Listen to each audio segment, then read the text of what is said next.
Hello people of YouTube. So, MMOs. There seems to be two types of MMO at the moment.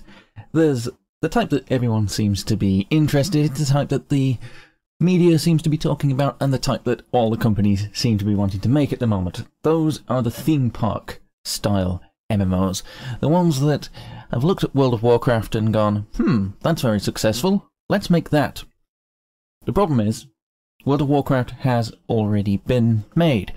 And therefore, if people want to play World of Warcraft, then World of Warcraft is what they'll play.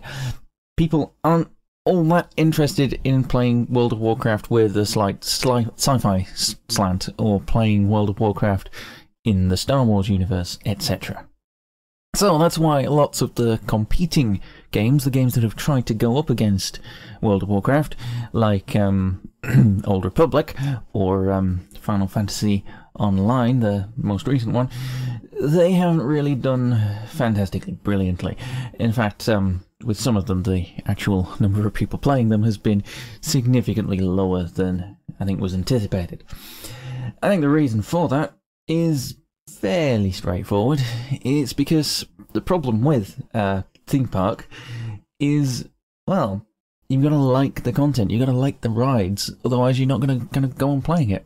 And WoW seems to have hit on a formula that addicts people, gets people interested, but I don't think there's really all that much room in the market for more of that. Simply put, most MMOs tend to be, let's go do this mission, then let's go there, do this mission, and there may be a little bit of actual real multiplayer content, like raids and so on, but the majority is going and doing something on your own a lot of the time. It's a theme park, you're queuing up for rides, and then taking part in the rides, and while there may be thousands of other people in the same theme park as you, you're really only doing the rides on your own, most of the time anyway. In general, I kind of tend to think of these as single-player games that you play on your own.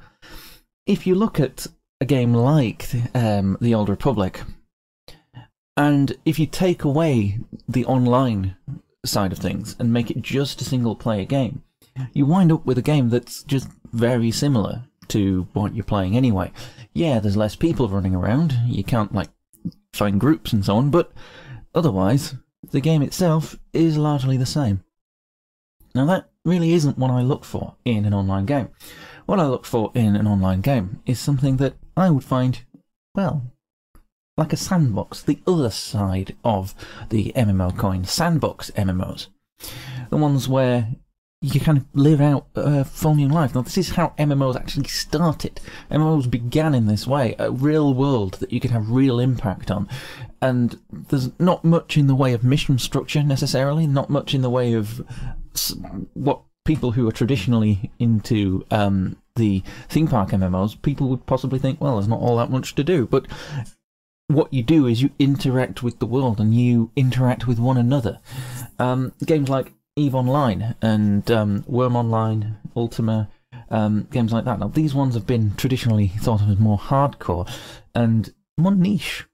But you just have to look at the success of EVE Online and the sheer amount of time it's been up and running for, and the fact that it's just been growing every year. And I think that really the place where there is a room in the MMO market is for games that give you more meaningful interaction with one another, more meaningful interaction with a world, basically a better sandbox, rather than just fancier rides in a theme park.